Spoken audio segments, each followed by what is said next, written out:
Welcome back to day 14 of the 100 horror films in 31 days. Got in 4 films on the 14th.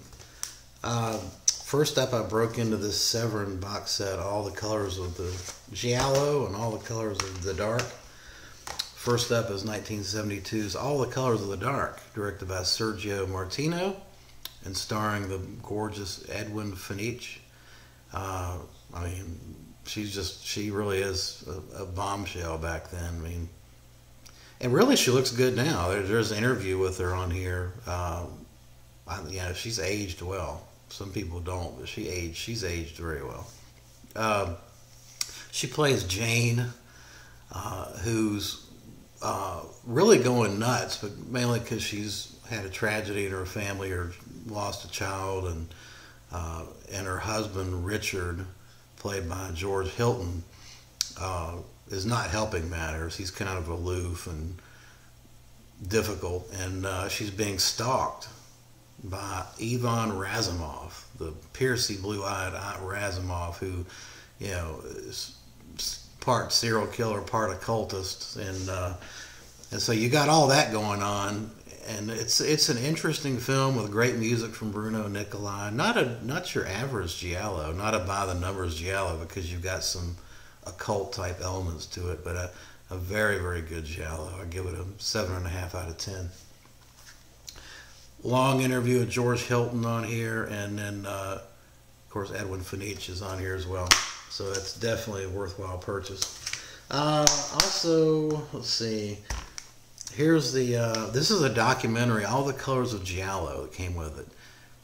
Now this is kind of a surface level Giallo introduction. It's almost like really a cursory introduction to Giallo. It just hits the high points. It's not for hardcore fans. But it was still a decent overview of the Giallo genre.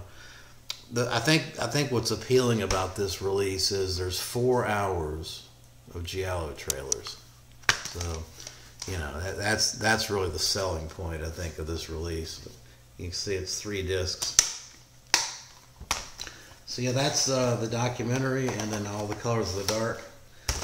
Next up, I watched Mummy films, which are Mummy's Ghost and Mummy's Curse, 2 Lon Chaney films that followed from 1944. They followed Mummy's Tomb, and this time John Carradine plays the caretaker of Caras. He replaced George Zucco in the Mummy's Tomb, and now we've got the Mummy's Ghost. And these films are just, I grew up with these. I love them.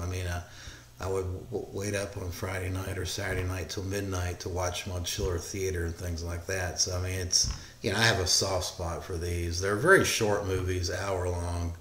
I think Lon Chaney looked great as Caras in The Mummy's Ghost.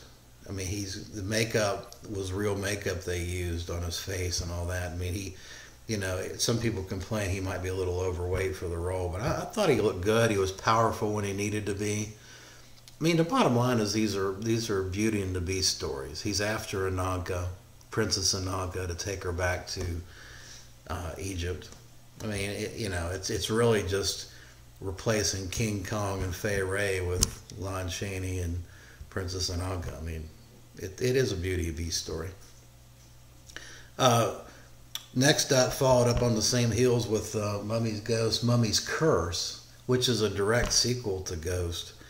In this one,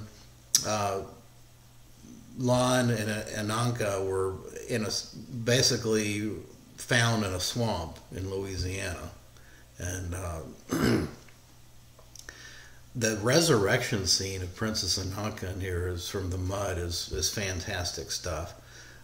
This last entry in the Mummy series is not as good, I don't think, as some of the first ones, and some of it had to do with Lon Chaney himself, because he refused to go through the torture of the makeup again, so he wore a mask, and you can see the eye line of the mask, and it just didn't look as good. But he simply refused. He got so sick of being the Mummy, I guess, that he just And I read about that he just said, I refuse to do it unless you can come up with a mask. And so they did. And it looks decent, not as good as the other films, but you know, with it just doesn't look as good. But he still presents a very powerful mummy. You know, and it's still an entertaining hour. I mean, I don't care what people say. I think I love mummy movies, and it's an entertaining way to spend an hour. Now, you know, if these were 90 minutes to 2 hours long, it would definitely be overstaying its welcome. But for an hour long, you know, hour 10 minutes, it's a great way to blow an hour 10 minutes. So yeah, that, and by the way, the print, this is the you know, the new release of the Universal Monsters box set. This is the Blu-ray. It looks great. Sound quality is great. No complaints. All right, well, that's going to do it for day 14. Appreciate you watching.